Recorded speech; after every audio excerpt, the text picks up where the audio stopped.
장현재의 어제장 오늘장입니다. 전일장 꼼꼼하게 분석하면서 오늘을 준비하시죠. 어제 시장 상황을 한마디로 표현하면 키워드부터 볼게요. 돌아온 외인, 외국인 투자자가 돌아왔습니다. 국내 증시를 대거 빠져나갔던 외국인들이 지난 이틀 동안에는 대량의 매수세를 보이면서 코스피 상승을 만들어냈습니다. 지수부터 볼까요? 코스피 0.38% 상승해서 2264포인트, 새해 들어서 처음으로 2거래일 연속으로 상승했습니다.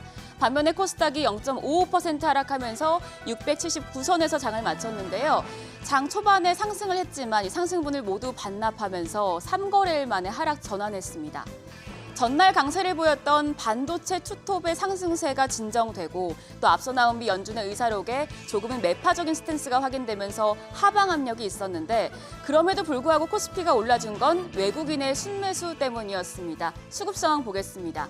유가증권 시장에서 외국인이 무려 5,090억 원어치를 사면서 상승을 주도했습니다. 외국인 새해 들어서 4일 연속 코스피를 순매수하고 있는데 외국인이 이렇게 코스피를 5천억 원 이상 순매수한 게 지난해 11월 이후에 2달여 만이에요.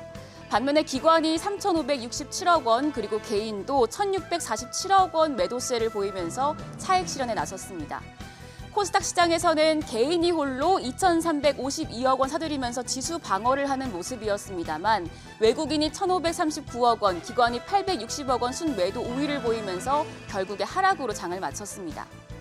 시장 상승을 만든 건 금융업과 건설 업종이었고요. 다만 2차 전지 업종이 마이너스 2.45% 좀 아쉬웠습니다. 어제 부동산 규제 완화 소식 전해드렸었습니다.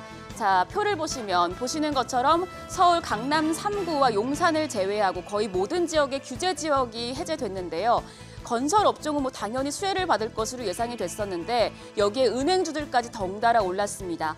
규제 지역에서 묶여있다가 풀리면 은행권의 담보대출 비율 LTV가 50%에서 70%로 늘어나고 또 이 주택자도 주택담보대출을 받을 수 있게 되는데요. 이 소식이 금융업종을 움직였고요.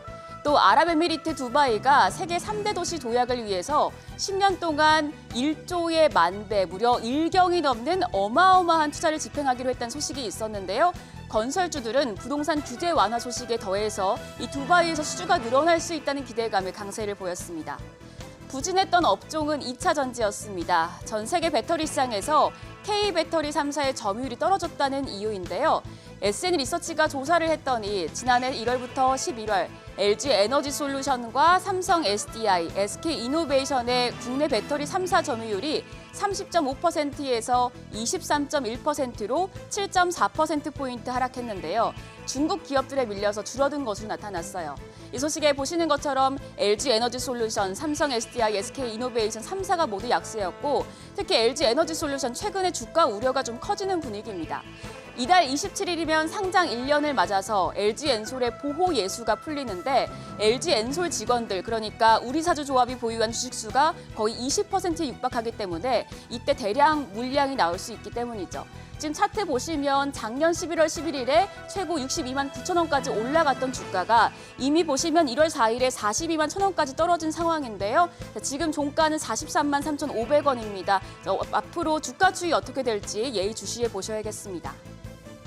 그럼 환율은 어떨까요? 원달러 환율은 전날보다 2원 30전 내린 1,269원 40전에 마감을 했습니다. 그래도 간신히 1,260원대에 내려왔네요.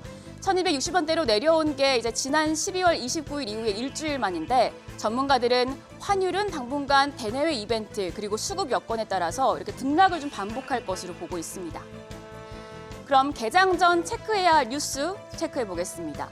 먼저 오늘 삼성전자와 LG전자 지난해 4분기와 연간 잠정 실적 발표가 예정돼 있습니다. 삼성전자는 오전에, LG전자는 오후에 나올 텐데요. 두 회사 모두 영업이익이 급감하면서 경기 침체 여파가 고스란히 반영된 우울한 성적표를 받아들 것으로 보여요. 삼성전자 지난해 4, 4분기 실적 컨센서스가 매출이 73조 5,244억 원, 영업이익이 한 7조 2,102억 원입니다. 특히 영업이익이 전년 동기와 비교해서 48% 반토막 날 것으로 예상이 되는데 주력인 반도체와 모바일 사업이 수요 침체 직격탄을 맞은 여파로 해석이 되고요. LG전자도 캐시카우 역할을 하는 가전과 TV 사업의 부진으로 수익이 뒷걸음질 칠 것으로 예상이 됩니다. 매출이 22조 8천억 원, 분기 역대 최고치를 경신할 것으로 보이지만 영업이익이 4천억 원대로 지난해보다 25%가량 하락할 것으로 전망됩니다. 실적 악화가 이미 주가에 선반영된 건지 아니면 조금 더 떨어질 룸이 남았는지 앞으로 잠정 실적 발표 이후의 주가 움직임 예의주시하셔야겠습니다.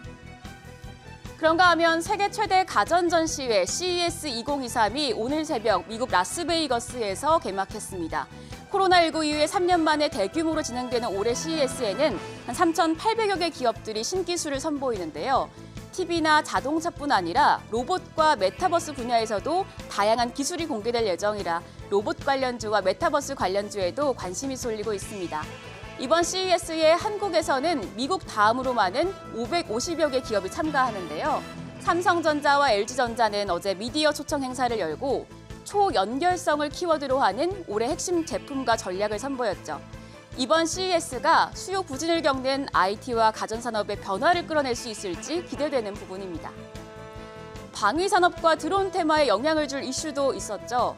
윤석열 대통령이 국방부에 드론 부대를 창설하라고 지시해서 국방부가 합동 드론 사령부 조기 창설을 한다고 밝혔었습니다. 이 소식에 드론 관련주의 매수세가 유입된 데 더해서 지난달 우리 영공을 침범한 북한 무인기 중 한 대가 대통령실 비행 금지 구역까지 침범했던 사실이 뒤늦게 밝혀져 방위산업 테마에 영향을 줄 수 있겠는데요. 이 대통령 경호를 위해 설정한 P-73 비행 금지 구역은 용산 대통령 집무실 부근 특정 지점을 중심으로 반경 3.7km까지 설정돼 있어서 용산뿐 아니라 서초와 동작, 종로, 중구 일부까지 포함됩니다. 군 당국은 북한 무인기가 용산 대통령실 위를 지난 건 아니라며 용산 대통령실 인근을 촬영했을 가능성이 없다고 밝혔지만 국가정보원은 대통령실 촬영 가능성이 있다고 정반대 분석을 내놨습니다. 마지막으로 부동산 업종의 호재가 될 수 있는 리츠 제도 소식도 있었어요. 우선 리츠라는 게 투자자들이 소액으로 우량 부동산에 투자해서 투자 수익을 누리는 상품인데요. 최근에 부동산 시장이 둔화하면서 부동산 투자 회사 역시 침체에 빠지다 보니 정부가 이 리츠 제도 규제 완화에 나선 겁니다. 앞으로 부동산 투자 회사가 부동산 법인의 지분을 20% 이상만 가져가도 이 지분이 부동산 자산으로 인정됩니다. 그럼 리츠 포트폴리오가 좀 더 다양화될 수 있겠고요. 또 지금까지 리츠 투자 자산이 주택이나 오피스에 집중돼 왔다면 앞으로는 헬스케어나 내 집 마련 리츠 같이 모델을 다양화시키겠다고 해서 리츠 시장은 앞으로도 점점 더 커질 것으로 기대됩니다. 리츠 종목들의 훈풍이 불 수 있겠네요. 여기까지 전일장 마감 그리고 챙겨보면 좋을 이슈였습니다. 그럼 오늘도 국내 증시 개장은 머니쇼와 함께 하시죠. 지금까지 어제장 오늘장이었습니다.